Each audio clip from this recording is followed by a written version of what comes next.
जय हिंद दोस्तों, आप लोगों का स्वागत है हमारे YouTube चैनल CGPSC और CG व्यापम पर। दोस्तों, आज बात करने वाले हैं। जो क्लास है वो है भारत का प्राचीन इतिहास का तीसरा चैप्टर दोस्तों, जिसमें से मैं 30 महत्वपूर्ण क्वेश्चन है जो PYQ है दोस्तों, प्रीवियस ईयर क्वेश्चंस है वो लेकर आया हूँ, जो कि एग्जाम के दृष्टिकोण से बहुत ही ज़्यादा महत्वपूर्ण है। जितने भी दोस्त जो CGPSC प्री एग्जाम की तैयारी कर रहे हैं उनके लिए बहुत ही ज़्यादा बेनिफिशियल होने वाला है दोस्तों। तो हमारे साथ लास्ट तक बनिए रहेगा और इस वीडियो को पूरा अंत तक देखिएगा, क्योंकि इसमें दोस्तों आप लोगों को सभी चीज़ों को टॉपिक वाइज समझने को मिलेगा। साथ में जो आप लोग तैयारी करें उसका प्रिपरेशन कैसा है उसको चेक करने का भी एक सुनहरा मौका आपको मिलने वाला है। क्योंकि जरूरी होता है दोस्तों, आप कितना भी थ्योरी का क्लास है वो कर लीजिए, तैयार कर लीजिए, लेकिन उसको चेक करने के लिए आपको MCQs है वो लगाना होता है। तो हम हमारे साथ जुड़कर लगातार आप MCQs है वो उसको लगा सकते हो और अपना जो प्रिपरेशन किए हो वो कितना स्ट्रांग हो उसको आप लोग चेक कर सकते हो। तो देखिए यहाँ पर है जो तीसरा चैप्टर है, प्राचीन भारत का इतिहास का तीसरा चैप्टर वैदिक काल है ना। वैदिक काल है, प्राचीन इतिहास है। वैदिक काल से जो 30 महत्वपूर्ण प्रश्न है दोस्तों जो आपके बीच में है वो लाया जाएगा। तो देखिएगा देखिएगा और इसको लास्ट तक जरूर देखिएगा, क्योंकि एक एक क्वेश्चन दोस्तों बहुत ही ज्यादा इंपॉर्टेंट है। और प्रीवियस ईयर में जितने भी एग्जाम्स हुए PSC के द्वारा है ना, उसमें का जो पूरा क्वेश्चन है उसको लाया हूँ। ये आपको समझने में बहुत ही ज्यादा मदद करेगा कि किस प्रकार से आपको तैयारी करनी है और आपका प्रिपरेशन है वो कैसा होना चाहिए। तो चलिए यहाँ पर अपने पहला प्रश्न की ओर है वो बढ़ते हैं।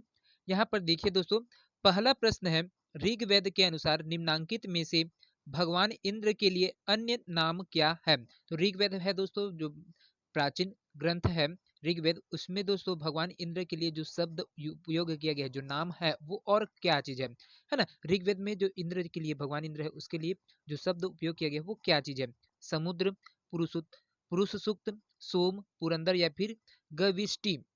तो कौन सा है दोस्तों जो इसका करेक्ट आंसर हो जाएगा। तो आपका ऑप्शन डी है दोस्तों, ये बिल्कुल सही हो जाएगा, पुरंदर है ना। भगवान इंद्र है उसके लिए जो अन्य नाम है जो उपयोग में लाया गया है ऋग्वेद में है ना, जो विश्व की प्राचीनतम ग्रंथ है उसमें बोला गया है, तो ये पुरंदर शब्द है इसके लिए उपयोग है वो किया गया है ना। आर्य है दोस्तों, आर्य है इंद्र को पुरंदर के नाम से है वो जाना जाता था दोस्तों, जिसको जिसका पुरंदर का मतलब होता है दोस्तों, इसका जो मतलब है वो क्या होता है दोस्तों, किलो का भंजन करने वाला है ना।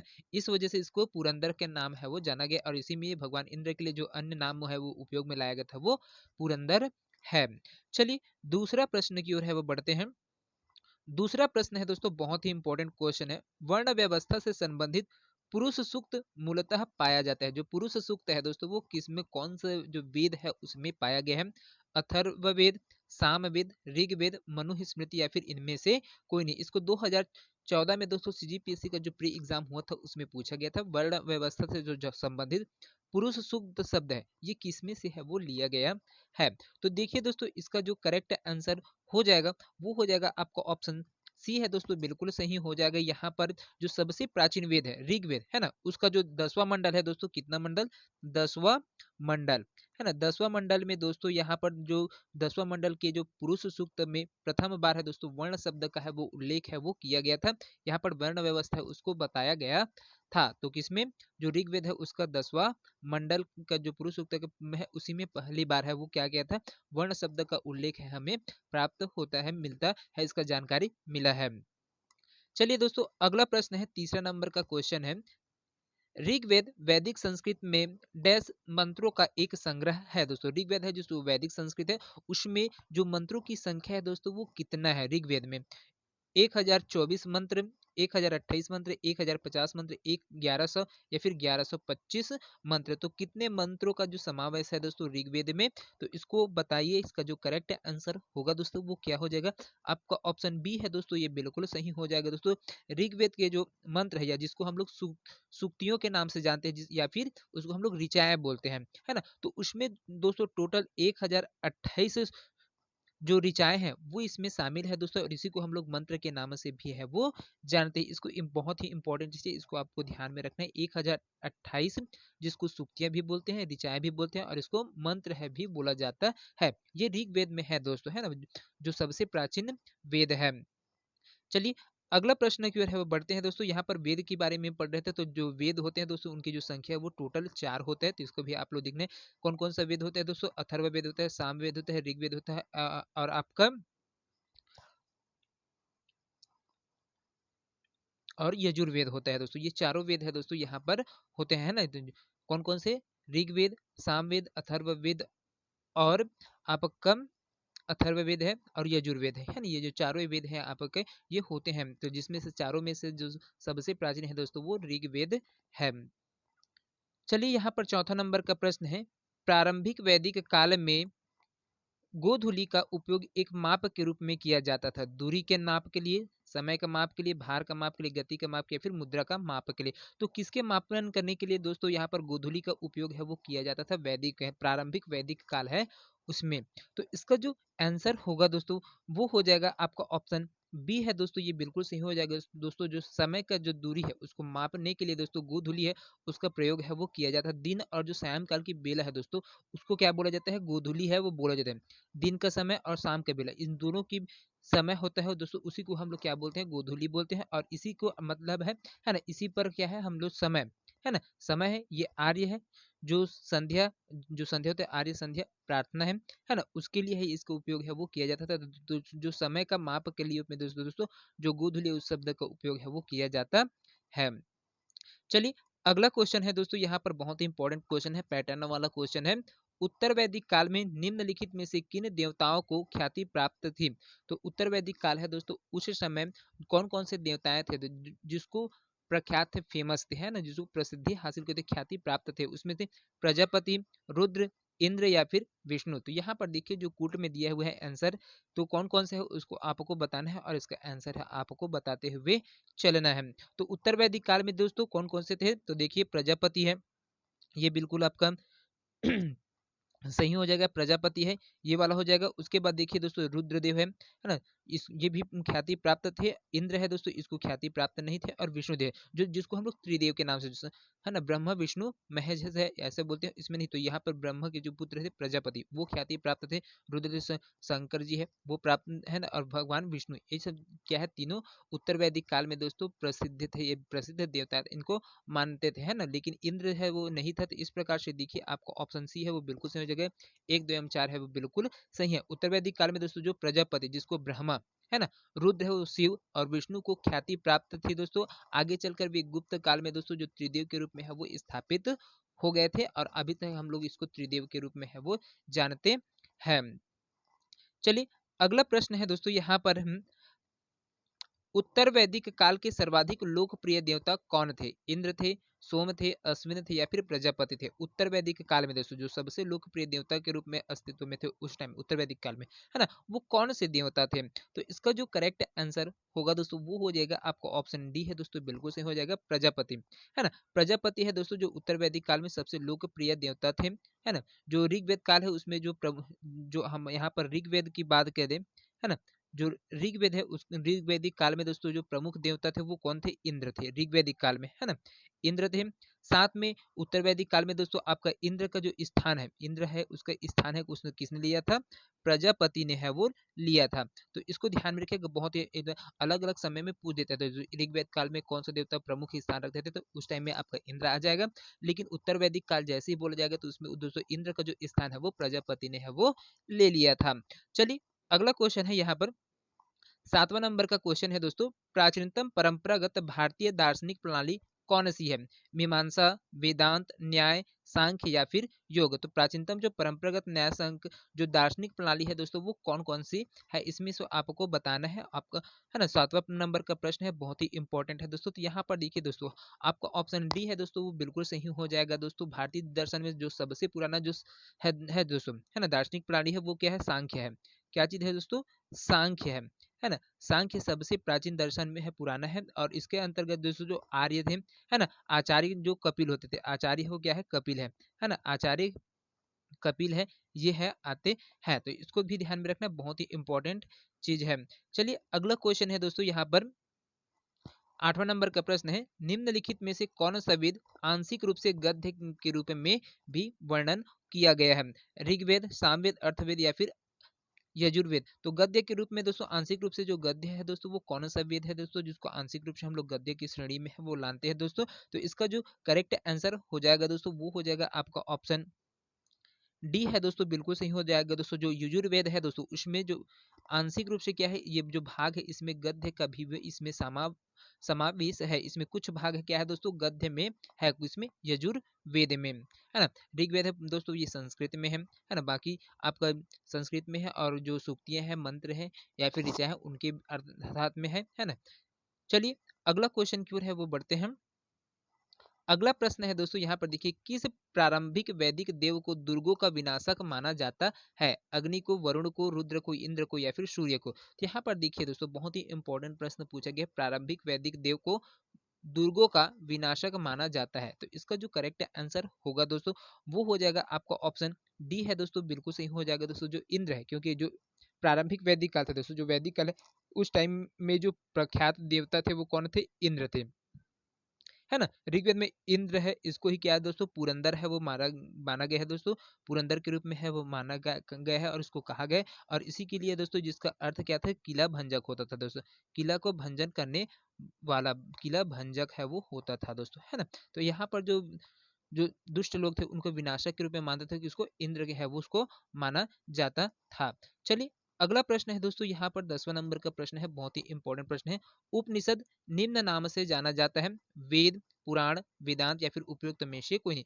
तो वेद जो उपनिषद है दोस्तों, उसको और कौन से नाम से है वो जाना जाता है? तो इसका जो करेक्ट आंसर होगा दोस्तों, वो हो जाएगा आपका ऑप्शन सी है, बिल्कुल सही हो जाएगा, वेदांत के नाम से है जाना जाता है दोस्तों। चलिए अगला प्रश्न की ओर है बढ़ते हैं। अगला प्रश्न है, ऋग्वेद के गायत्री मंत्र के रचयिता कौन थे दोस्तों? विश्वामित्र, अंगिरस, वशिष्ठ या फिर अगस्त्य ऋषि? तो कौन से ऋषि है दोस्तों जिनके द्वारा है गायत्री मंत्र का उसका रचना किया गया है? तो इसका जो करेक्ट आंसर होगा दोस्तों, वो हो जाएगा आपका ऑप्शन ए, विश्वामित्र। ऋग्वेद में दोस्तों जो गायत्री मंत्र है उसका जो वर्णन है वो तीसरे मंडल में है दोस्तों। किस में है? तीसरे मंडल में गायत्री मंत्र है उसका वर्णन है वो किया गया है, और इसका जो रचयिता है दोस्तों गांधी, है ना। और ये जो मंत्र है वो किसके लिए है? गायत्री के लिए, है ना, गायत्री देवी की है उसको समर्पित किया गया है। और इसके जो रचयिता है दोस्तों वो कौन है? विश्वामित्र जी है। एक बार और बता देते हैं दोस्तों, ऋग्वेद है उसमें गायत्री मंत्र है उसका वर्णन है वो किया गया है, किसमें? तीसरे मंडल में है वो किया गया है, जो देवी गायत्री के लिए है उसको समर्पित किया गया है, और इसके जो रचयिता है वो विश्वामित्र जी है। चलिए अगला प्रश्न की ओर है वो बढ़ते हैं, बहुत ही महत्वपूर्ण प्रश्न है दोस्तों। प्रसिद्ध गायत्री मंत्र निम्नलिखित में से किस वेद में है दोस्तों?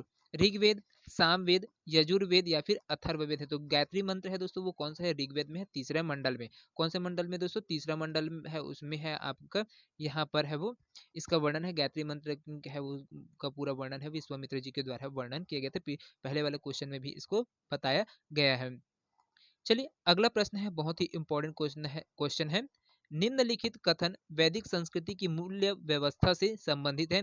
इसने सामाजिक आर्थिक संस्कारों को स्थापित किया, इसमें वसुधैव कुटुंबकम की भावना निहित है, और इसने कठोर सामाजिक व्यवस्था को प्रोत्साहित किया है। तो यहाँ पर कोड के माध्यम से आपको आंसर है दोस्तों उसको चूज है वो करना है, और करेक्ट आंसर है आपको बताना है। तो देखिए वैदिक संस्कृति की मूल्य व्यवस्था है, उसके लिए जो संबंधित स्टेटमेंट है उनको आपको ध्यानपूर्वक पढ़ना है, और इसका आंसर है बताते एक करके इसको सॉल्व करते चले जाएंगे दोस्तों। तो देखिए यहाँ पर देखिए कौन कौन सा स्टेटमेंट है वो बिल्कुल सही हो जाएगा। देखिए पहला स्टेटमेंट है, इसने सामाजिक धार्मिक संस्कारों को क्या है? स्थापित किया है।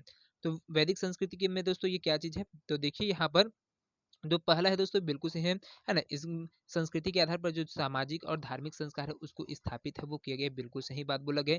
इसमें वसुधैव कुटुंबकम की भावना है भी निहित है दोस्तों, तो ये भी आपका स्टेटमेंट भी बिल्कुल सही है। दूसरा, पहला और दूसरा बिल्कुल सही हो गया। तीसरा को देखते हैं, इसमें कठोर सामाजिक व्यवस्था को प्रोत्साहित किया गया है दोस्तों, तो ये वाला स्टेटमेंट है वो बिल्कुल गलत है दोस्तों, क्योंकि इसमें सामाजिक व्यवस्था उसको कठोर नहीं किया गया, उसको लचीलापन है, फ्लेक्सिबल है वो किया गया था, है ना। एक न्याय संगत है वो व्यवस्था है समाज में स्थापित है वो किया गया था वैदिक संस्कृति के अंदर। तो इस वजह से ये क्या हो जाएगा आपका? बिल्कुल है गलत हो जाएगा, और पहला और दूसरा है वो सही हो जाएगा। ये आपका ऑप्शन भी है बिल्कुल करेक्ट हो जाएगा। वैदिक काल से दोस्तों भारत में जो सामाजिक आर्थिक संस्कारों की स्थापना है वो किया गया था, है ना। और कठोर सामाजिक नियमों की शुरुआत है वो कब से हुआ था दोस्तों? 7वीं शताब्दी है उसमें हुआ था। कब से हुआ था?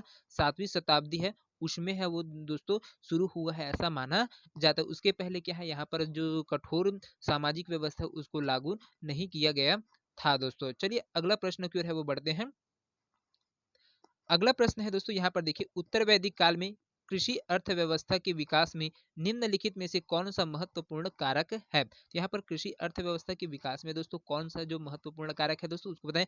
पशुपालन, लौह तकनीक, मृद भांड या फिर काष्ठ शिल्प, है ना।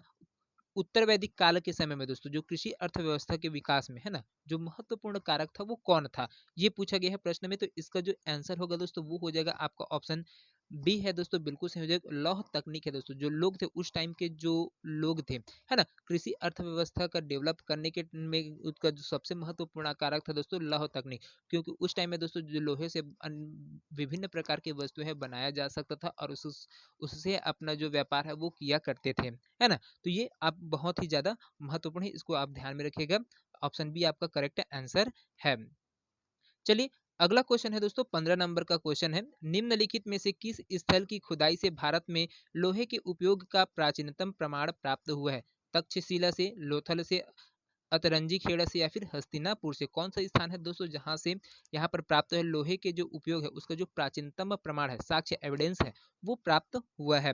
तो देखिए इसका जो आंसर होगा दोस्तों वो हो जाएगा आपका ऑप्शन सी है, बिल्कुल सही हो जाएगा, अतरंजी खेड़ा दोस्तों, है ना। भारतीय इतिहास है उसमें त्रियुग पद्धति के आधार पर उसको बांटा गया है दोस्तों। किसने तीन युग है उसके आधार पर बांटा गया है। उसमें आपको देखा होगा, है ना, इसमें 1000 ईसा पूर्व के पश्चात का जो काल है दोस्तों, है ना, ये सिंधु घाटी सभ्यता प्राचीन इतिहास है, जिसको प्रागैतिहासिक काल, आद्य ऐतिहासिक काल और ऐतिहासिक काल तीनों भाग में बांटा गया है दोस्तों। तो इसमें आप देख सकते हैं 1000 ईसा पूर्व से पहले की जो घटना है दोस्तों उसमें जो किसी भी प्रकार का अच्छे से जानकारी वो नहीं मिल पा रहा था। जैसे ऐतिहासिक काल उसमें व्यवस्थित रूप से वो जानकारी है वो प्राप्त होने लगा था ऐतिहासिक काल में, है। आद्य ऐतिहासिक काल में कुछ कुछ थे जो थे लेकिन उसको अच्छे से पढ़ा है वो नहीं जा सका था। तो इन सब चीज को आप लोग जानते हैं। तो 1000 ईसा पूर्व के पश्चात के जो काल है दोस्तों उसको हम लोग लौह युग के नाम से है दोस्तों जानते हैं। 1000 ईसा पूर्वी है ना, है 1000 ईसा पूर्वी के बाद का जो काल है दोस्तों उसको हम लोग लौह युग के नाम से जानते हैं। और इसका जो साक्ष्य है दोस्तों अतरंजी खेड़ा से मिले है। और ये कौन से जिले में है दोस्तों,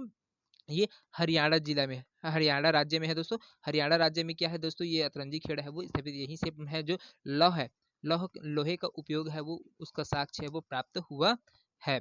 चलिए अगला प्रश्न की ओर है, यहाँ पर बढ़ते हैं। 16 नंबर का प्रश्न है।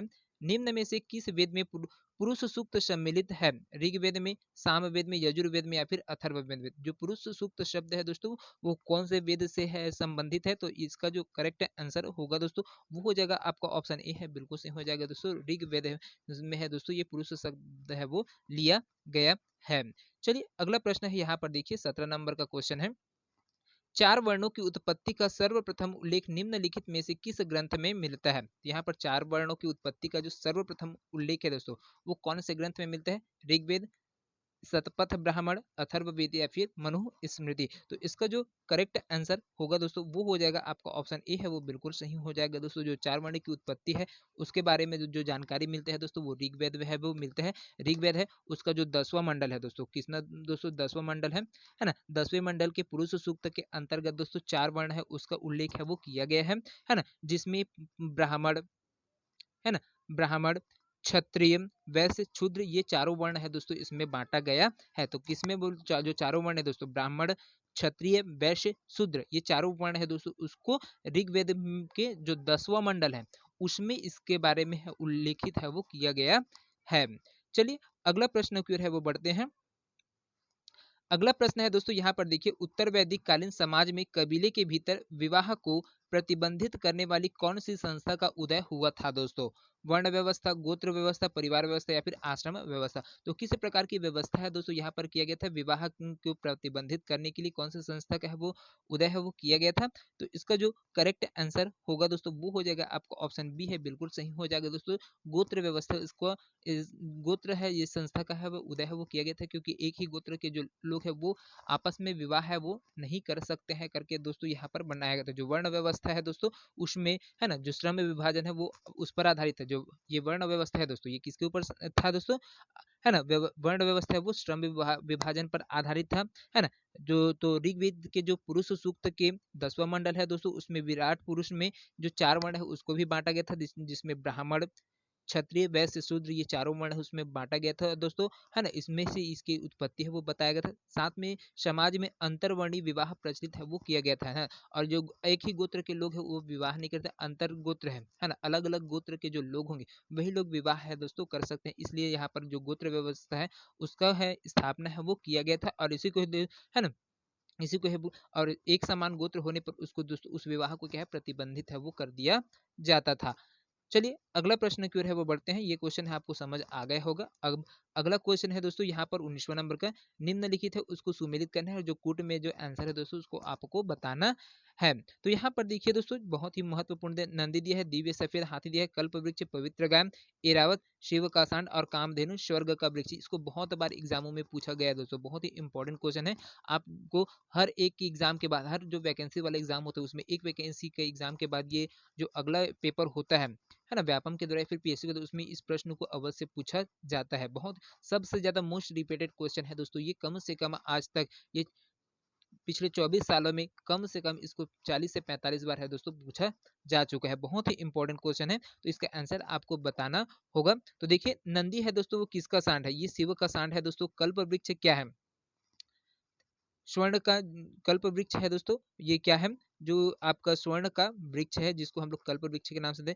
एरावत है दोस्तों, ये क्या है, आपका दिव्य सफेद हाथी है दोस्तों, ये हो जाएगा। और जो कामधेनु है दोस्तों, ये पवित्र गाय है जिसके हम लोग पूजा अर्चना है वो करते हैं। तो इस प्रकार से देखिए आपका पहला ऑप्शन ए है वो बिल्कुल सही हो जाएगा, कुट में है ये, है ना। चलिए अगला प्रश्न की ओर है बढ़ते हैं। 20वां नंबर का क्वेश्चन है, बहुत इंपॉर्टेंट क्वेश्चन है।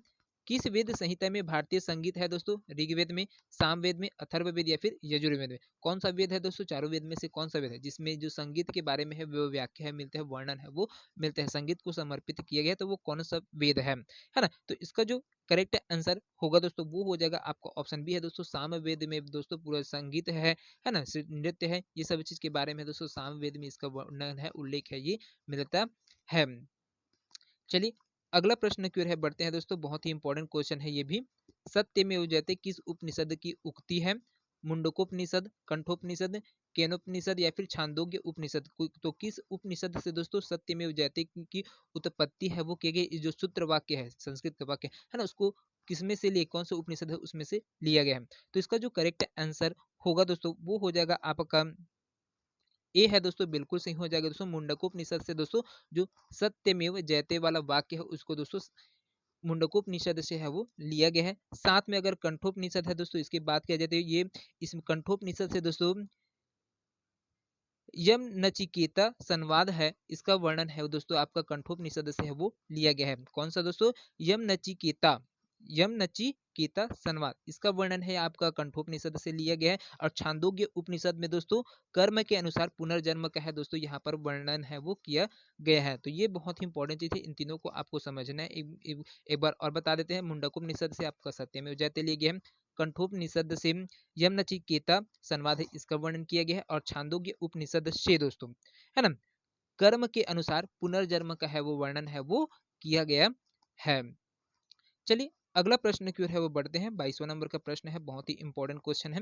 निम्नलिखित में से किस धार्मिक ग्रंथ में वेदांत दर्शन का जो सार है दोस्तों वो निहित किया गया है, पुराण में, उपनिषद में, ब्राह्मण ग्रंथ में या फिर धर्म शास्त्र में। तो यहाँ पर जो वेदांत दर्शन है दोस्तों उसको जो सार है, सारांश है वो किस में निहित है वो इसको पूछा गया है। तो आपका इसका जो करेक्ट आंसर होगा दोस्तों वो हो जाएगा आपका ऑप्शन बी है, बिल्कुल सही हो जाएगा, उपनिषद दोस्तों है ना। उपनिषद में वेदों का अंतिम जो सार है दोस्तों, जिसको सार तत्व का जो प्रतिपादन है उसको बोला जाता है ना, उसको क्या है, इसमें वैदिक साहित्य की अंतिम रचना होने के वजह से दोस्तों ये वैदिक साहित्य उस टाइम में क्या है उपनिषद है अंतिम रचना था दोस्तों, इसी कारण उपनिषदों को वेदांत के नाम से है वो जाना जाता है। और इसी में ही क्या है आपका जो सार है उसको क्या है, वेदांत दर्शन है इसका जो सार है इसी में निहित किया गया, किसमें, उपनिषद में। चलिए अगला प्रश्न है उसकी ओर बढ़ते हैं। निम्नलिखित में से कौन सा वेद प्राचीनतम है दोस्तों, ऋग्वेद, सामवेद, यजुर्वेद या फिर अथर्ववेद। सबसे प्राचीनतम वेद है दोस्तों वो कौन सा है, तो आपका ऑप्शन ए है वो बिल्कुल सही हो जाएगा, ऋग्वेद है ये सबसे प्राचीनतम वेद है। चलिए उसके बाद अगला प्रश्न है, इसके बारे में देख लेते हैं, बहुत इंपॉर्टेंट क्वेश्चन है। भगवान कृष्ण के मित्र कौन थे, सुग्रीव, सुदामा, दुर्योधन या फिर नकुल। तो ये दोस्तों जो चारों पात्र दिए गए वो कौन कौन से भगवान श्री कृष्ण के जो प्रिय मित्र थे दोस्तों वो थे जो सुदामा जी थे, ये थे, है ना। इसके बारे में तो आप लोग जानते होंगे। साथ में जो सुग्रीव दोस्तों भगवान राम के, है ना, भगवान राम के प्रिय मित्र हुए हैं। दुर्योधन और जो नकुल है दोस्तों, ये नकुल है वो पांडव वंश से थे और दुर्योधन है दोस्तों ये कौरव वंश है ना, इसमें का है ना। चलिए अगला प्रश्न की ओर है वो बढ़ते हैं। अगला प्रश्न है 25वां नंबर का, वैशेषिक दर्शन के प्रणेता ऋषि का जो नाम है वो कौन है। वैशेषिक दर्शन के जो प्रणेता है दोस्तों उसका नाम क्या है। कणाद है, कपिल है, जैमिनी है या फिर गौतम है। तो किनके द्वारा दोस्तों जो वैशेषिक दर्शन है उसको उसकी रचना है ये किया गया है। तो इसका जो करेक्ट आंसर होगा दोस्तों वो हो जाएगा आपका ऑप्शन ए है दोस्तों, बिल्कुल सही हो जाएगा। वैशेषिक दर्शन है इसका जो प्रणेता है वो कौन से थे, कणाद ऋषि है दोस्तों, इनके द्वारा है किया गया था, है ना। इसी प्रकार से दोस्तों यहाँ पर देखिए जो